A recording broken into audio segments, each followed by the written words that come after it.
بغلان کې د طالبانو او مقاومتیانو سخته جګړه. طالبان هوایي ځواکونو څخه هم ګټه واخیسته او 20 تنه مقاومتیان ووژل.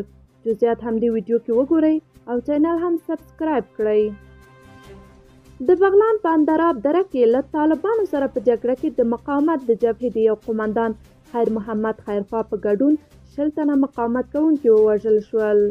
د مقاومت جبهې د دغه قومندان او د هغه د ملګرو وژل کېدل تایید کړي دي. په همدې حال کې په اندراب کې سرچینې وایي چې د یکشنبې په شپه د طالبانو او د مقاومت د جبهې د ځواکونو ترمنځ په جګړه کې جهادي قومندان خیر محمد خیرخوا چې پخوا د کورنیو چارو وزارت افسر و وژل شوی او وروسته یو شمېر طالبانو ته مرګ ژوبله واوښته.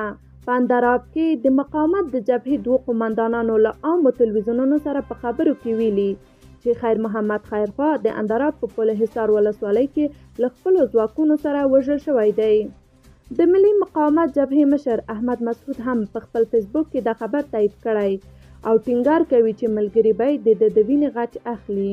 مسعود ویلي چې د دفاع په لاره کې یې ګڼ مشران له لاسه ورکړي دي خو له مبارزې نه تیریږي او د دوی لاره به دوام پیدا کوي.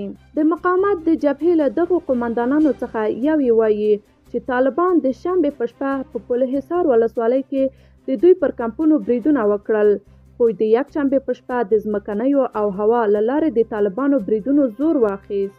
په بغلان کې سرچینې وایي چې د مقاومت د جبهې او طالبانو ترمنځ نښتې شاوخوا 1.5 ساعته دوام وکړ. دوی وایي چې د مقاومت د جبهې ځواکونو د مهماتو له کمښت سره مخ وو. په همدې حال کې په اندراب کې سرچینې خبر ورکوي چې په دغو نښتو کې 29 طالبان وژل شوي دي خو طالبان ځان ته د مرګ ژوبلې اوښتو په اړه څه نه دي ویلي.